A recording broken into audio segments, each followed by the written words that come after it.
I actually wrote the lyrics, believe it or not. I'm a poet.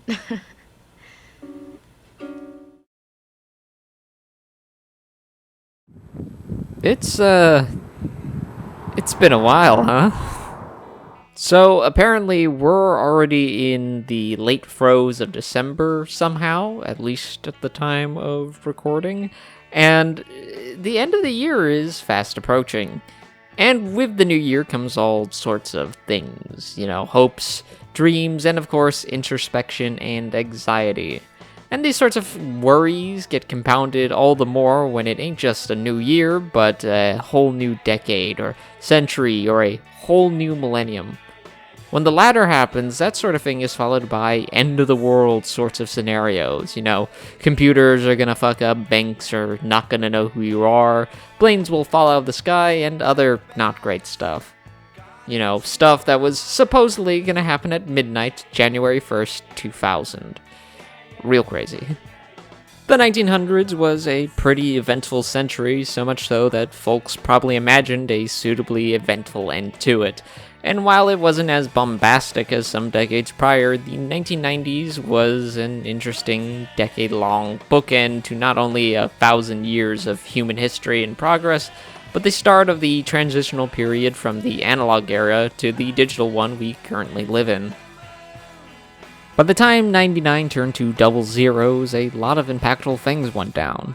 The Cold War had been over for nearly a decade.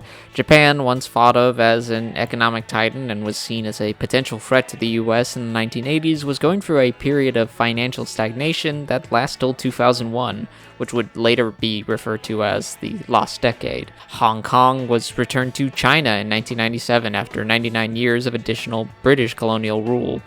A war-torn genocide marked the end of Yugoslavia.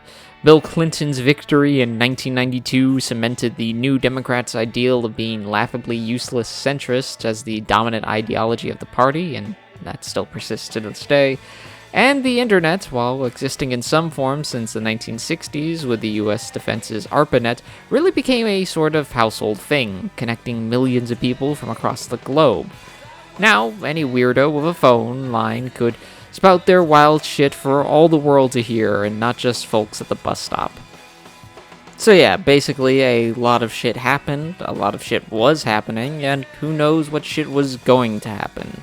And with this sort of backdrop and the mysterious year 2000 looming over the horizon, known weird fucks Goichi Suda and Kenji Eno crystallized their anxieties about the contemporary world and things to come in two very offbeat, strange games that came out the exact same year.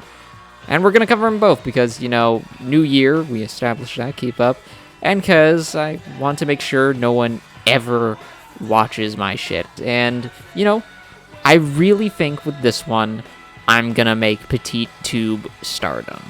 Fucking trust me on this, guys.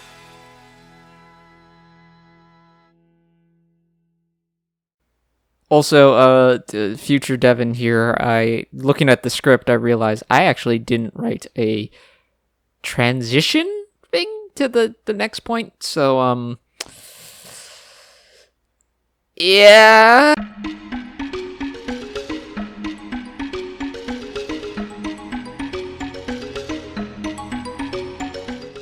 The analog era was halfway through the exit when Grasshopper Manufacturer dropped their first game, The Silver Case, on Japanese store shelves on October 7th, 1999. A stealth sequel to 1997's Moonlight Syndrome, which in turn was a sequel/spin-off to the Twilight Syndrome series, which is probably a series only enjoyed by old Japanese people and sad Western nerds. It ain't for me, not me and my 3 weed-smoking girlfriends. The setting of the Silver Case is one that is familiar to the then contemporary world, but with a few notable differences that set it apart and amplify its themes. Taking place in an alternate 1999 Tokyo broken down into 24 municipal wards, paramilitary police organizations are in. Extrajudicial murder is hype. Manchurian candidates? Shove that shit into my kids' kindergarten curriculum, please. And information is paramount. Society is broken down into haves and have-nots, but less in the financial sort of way, but rather in regards to who has access to information. Those at the bottom rung of society have their access limited to only a few options that can be twisted or outright withheld, while those at the top have almost complete access. The whole story, if you will. Much like in the real world, information is a powerful tool and a dangerous weapon when it is in the right hands. The number one goal of the Heinous Crime Unit, along with similar police factions like Republican Central, is to stop what the Silver Case calls transmittable crimes. Here, criminal influence is seen as a sort of virus that can be transmitted by some and received by others, thus perpetuating crime.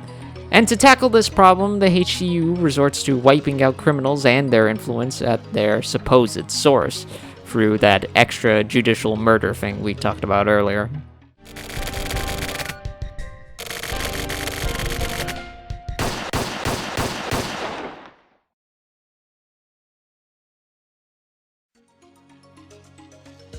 The Silver Case really kicks off when Kamui Uehara, an infamous political assassin from 20 years prior to the start of the game, whose assassinations of older government officials is where the game gets its name from, maybe, suddenly starts doing murder crimes again after 2 decades of being in a catatonic state and not doing murder crimes.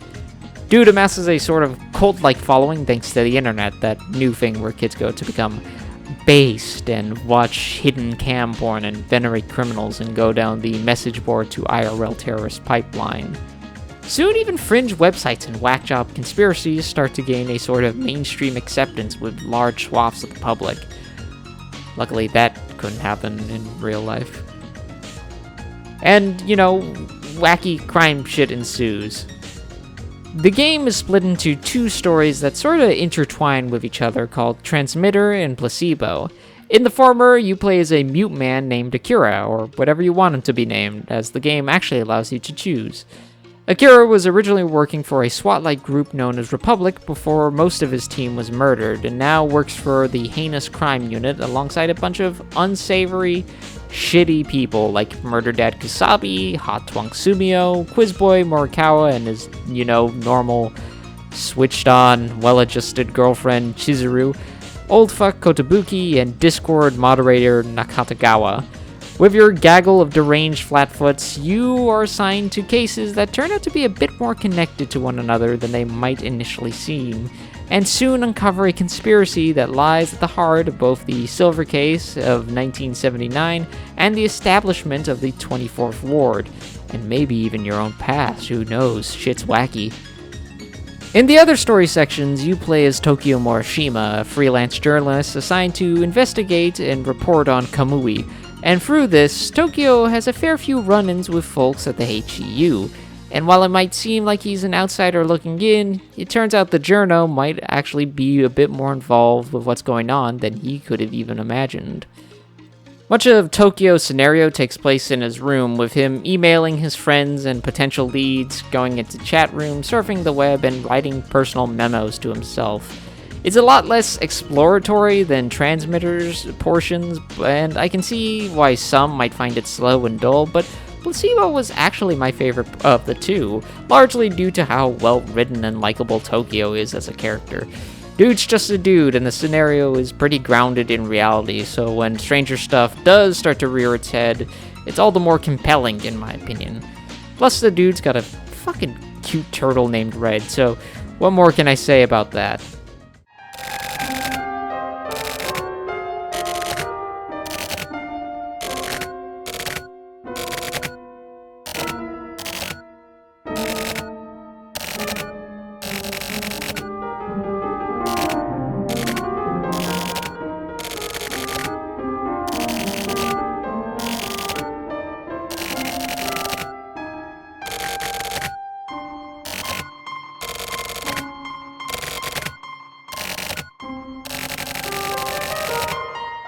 The Silver Case is a game that is very much a product of the late 1990s, and in some ways can come off as a bit aged. The cast just casually say shit that wouldn't really fly like it would 10 or 20 years ago, and the internet depicted in the game is clearly that of the Wild West internet of the late 90s, rather than the sterile, centralized, and commercialized internet we know today. But at the same time, that just goes to show that the Silver Case managed to capture a sort of snapshot of an odd, exciting portion of human history. An end of an era, the dawn of the digital revolution. The world they knew was fading, being replaced by a new, unknown, and alien one dominated by binary. Beyond the surface level story, the Silver Case is really about contemporary 1999 Japan caught in the crossroads of the past and the future. The game's cases are often allusions to real events that occurred in recent Japanese history. Wasuda himself, in an interview with Steve Hask of Inverse, citing the Kobe child murders that happened a few years prior to the Silver Case's release and the ensuing aftermath of the event on Japanese society as a sort of catalyst for the game's development. There's a fantastic video essay by Mackerel Phones titled The Silver Case, Killing the Past with Kusabi Tetsugoro that explores the world, characters, themes, and background of the Silver Case in a much more in-depth, tight, and probably more coherent way than I am now, so give it a watch. I also recommend checking out Gil's comprehensive story guide to the Silver Case, as it helps clear some things up. Link to both of those and everything else in the description and pinned comment below. It's not much of a surprise that a game within the Kill the Past series would heavily deal with themes of reckoning with the past. In the Silver Case, only those that face the past are truly set free and are able to go forward on into the unknowable future, unshackled and free from their haunted history. Into the light of the new millennium, the year 2000. Where the Silver Case comes to a close. Yes, I'm well aware that the new millennium actually starts in 2001. Now please, move your hands away from the keyboard. However, the Silver Case wasn't the only game that was getting a bit introspective with the turn of the century. And I need to fill my NO quota this year, so, D2! Boy, D2's an odd one. If you didn't know, D2 was a game made by our boy, Kenji Eno, and was originally going to be a sequel to his previous work, D, but following Panasonic's cancellation of the 3DO follow-up, the M2, D2 shifted development to Sega's Dreamcast and metamorphosized into something completely separate from his previous works. In Shane Bedenhausen's and James Melick's, I hope I'm pronouncing their names correctly, great interview with Kenji Eno for OneUp.com back in 2008, Eno was asked about his thoughts on D2 and said that during development, he was feeling that he was becoming unstable again. Eno had moments like these a fair few times. He even mentions that he was in a similar position twice when working with his first game dev company, EIM, and when developing Short Warp earlier in the same article. He also states that later on in the interview that he was also a bit disillusioned with the game industry, and that he was increasingly conscious of becoming an insider in that field rather than an outsider looking in like he once was. And thus he answered the question with the following. I think the game signaled the time for me to leave game development. This is a total coincidence, but like a week ago, I saw the ending of D2 on YouTube, and it was a moment that had a strong impact on me. While I was watching the ending, I was remembering the feelings I was feeling at that time. Feelings that probably made me stop making games for a while. I wasn't thinking that this would be the last game I was going to make while I was creating it, but subconsciously, I was probably thinking that somewhat. So that probably affected how D2 turned out. You know, when a music band splits up, the last album of their music, just before the split, has this fake atmosphere. I felt something similar to that in D2. I try to avoid really psychologically evaluating a creator through their work, considering I don't really know them, and especially when they can't speak for themselves anymore.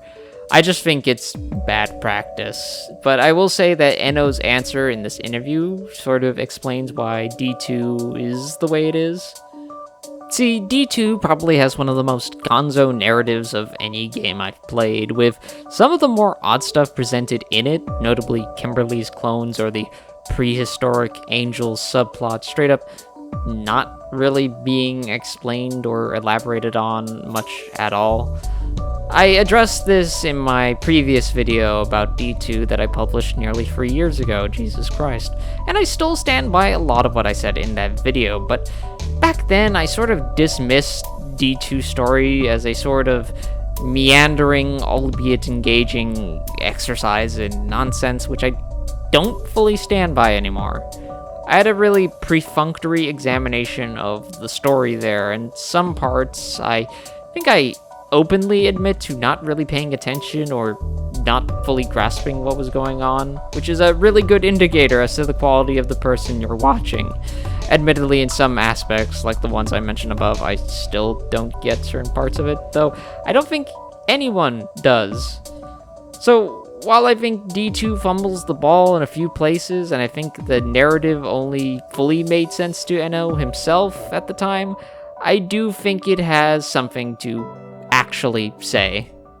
In fact, I think all works of art have something to say, even if their messaging is, more often than not, an indirect byproduct of its creation, rather than being something intentionally considered when being crafted. If you want to examine something, it's always good to ask, hey, what's this thing trying to say, and/or what is it actually saying? There are some narratives that are indeed weaved for the purpose of exploring certain topics and themes, and to not engage with that aspect of them like I did in the original video is pretty stupid, and is just a bad way of really looking at any work, honestly. So what is the story of D2, and what is Enno trying to get through our thick, dumb little skulls? Well, the base plot of D2 is actually a classic as old as time. You know, hashtag girl boss versus cosmic horror, but you know, I'm getting ahead of myself. See, the game starts on Christmas Day in the year 2000, basically a year after the game was released in Japan, with Laura on a plane flying over northern Canada where she meets a guy named David. The plane then gets hijacked by two men and a mysterious shaman, and David, being an FBI agent, attempts to stop them. However, a meteor smashes into the plane and they crash into the icy no man's land. Laura wakes up over a week later in a cabin with Kimberly with no memories of what happened between now and the crash. As the two women get to know each other, one of the hijackers bursts in and proceeds to become a plant monster and attacks the group before Parker comes in and drives the creature out. Through him, we learn that the survivors of the crash and the few people living in the surrounding area have become plant creatures thanks to the comet's influence, maybe? From there, the plot opens up and it gets weird and zany, to say the least. It goes places, sometimes nowhere, sometimes places that are surprisingly heavy and covered with more maturity and empathy than most anything else in either the AA or AAA gaming landscape at the time. But I think the central theme and the core message of the game, while somewhat obfuscated by some of the more weird meanderings, is still pretty prevalent. D2 is a game about hope and moving forward, even in bleak times. This message is conveyed internally through the game's plot, following folks who have to deal with both the dangers lurking outside and their internal struggles. But the main cast tries to find hope where they can, be it in the march forward or with each other. But D2 doesn't just want to explore this message through its cast and scenarios, because the game is more than happy to look you straight in the eye and say, here's what's up, pal. Let me explain. Throughout D2, when things seem their most dire, a being known as the Great Mother, the creator of all things, reaches out to you and urges you forward to your final goal, sometimes even lending a hand in your journey. This is almost always followed by a brief clip show of the history of life on Earth, from the rise and demise of the dinosaurs to the modern world of the 1990s. Soon enough, you do face the source of all the nasty shit you've been dealing with, a cosmic horror known as Shadow, the Final Destroyer, the sort of physical embodiment of, well, universal destruction and human evil. And you're clearly outmatched. The Shadow berates you and taunts you, flaunting his power by blinding and deafening you before trying to render you immobile. Yet David's familiar voice breaks through the silent darkness, telling you that you'll be alright, and that they left you with a gift in your locket. This small symbol of hope, a flower, causes the Shadow to lose his grip on you, and you're able to do the impossible. You beat the Shadow, and the world turns to white one last time. The Great Mother calls out to you for the final time, urging you to go forward into a new tomorrow with one last speech. Laura, child of destiny, born across the shores of time. Listen well, my child. You do not know that this apparently endless universe does not have an end.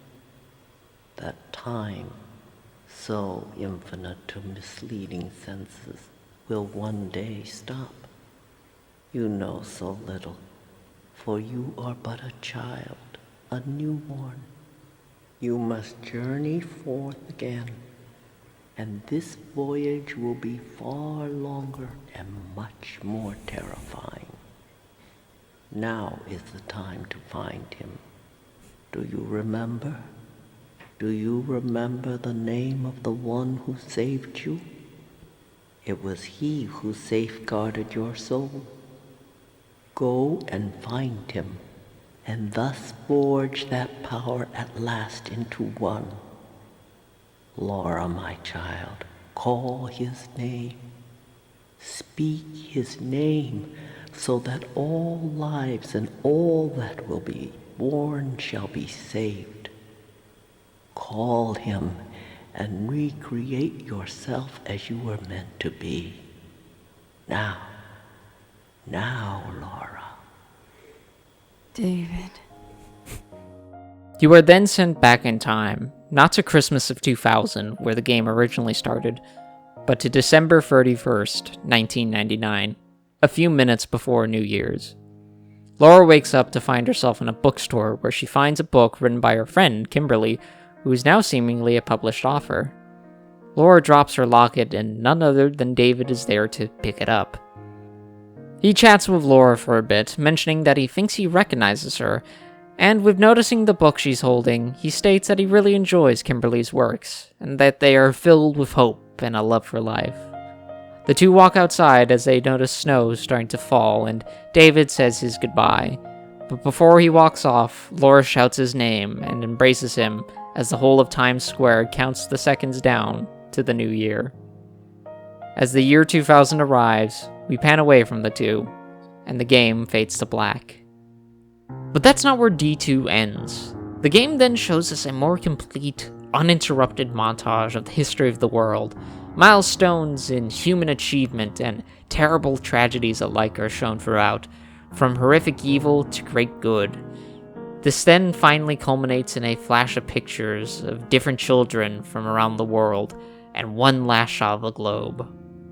And this still isn't even the end, as facts displayed in stark white text on a black background appear in silence, listing different facts about the world we live in, ranging from things like population growth, to AIDS, to starvation, to literacy, and life expectancy, to rainforest destruction and global warming. In an interview with GameSpot back in 2000, when D2 was still being localized for North America, Eno was asked if he had anything to say about D2 to US audiences, and he remarked, As in Space Channel 5 and Shenmue, every game has its own unique world. I hope gamers will experience D2 in its own world, one that can't be experienced in any other game. The end reflects what has passed over the last millennium, and now we are entering into a new one. I hope gamers will sit in front of the TV screen and maybe give a little thought to our world. I mean, it's kinda hard not to, I know. The ending has the subtlety of a jet engine taking flight, but honestly, I kinda don't give a shit, and if I'm being honest, subtlety is the least of this game's narrative issues. Kenji Eno was fond of works that he could feel the creators in it, and D2 feels like Eno reaching for your TV screen and grabbing you by the throat while screaming, Wake the fuck up! There's still time! We can fix this! Do not give up hope! There's still time! Kenji Eno was the kind of dude to write children's books about the dangers of nuclear power, give away 1,000 Saturns to blind people for free with the release of his sound novel, Real Sound, which I scan-slated, check that out after this. He'd help build a school, put condoms in every copy of Short Warp to promote safe sex, make an anti-sexual assault mahjong game called Super Mario 64, shit to Miyamoto's face, punch a Sony rep, and hold Michael Nyman hostage in a hotel room for 6 hours. Basically, really cool good guy shit, and if you want to know more about Eno, check out that Kenji Eno documentary called Kenji Eno, Who Dreamed in 3D. It's the best Kenji Eno video on the web. Link pinned in the comment and description, yada yada, you've heard the rest. So it doesn't surprise me that D2 just assaults you with its brash weirdness and beats you over the head with its message. Kenji Eno was just the kind of guy to do just that. And while it might not be the case for every situation, it's good to have a very eccentric Japanese man slap you across the face and tell you to not Give up hope! There's still time!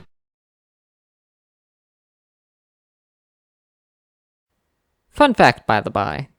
This still isn't even the end of D2. Because if you wait past the credits, there's a timer with the day's date, counting towards New Year, and many more to come, indefinitely. It was 22 years ago when that clock started ticking. 22 years since Laura embraced David in Times Square. 22 years since Tokyo Morishima crawled up the stairs of the Jackhammer Bar and into the light of the new year. A lot of crazy shit has happened since. A lot of bad and a lot of good. Who really knows what tomorrow will bring? All we can do is face the past, wrangle with the present, and work towards a brighter, better tomorrow. Happy New Year's, folks.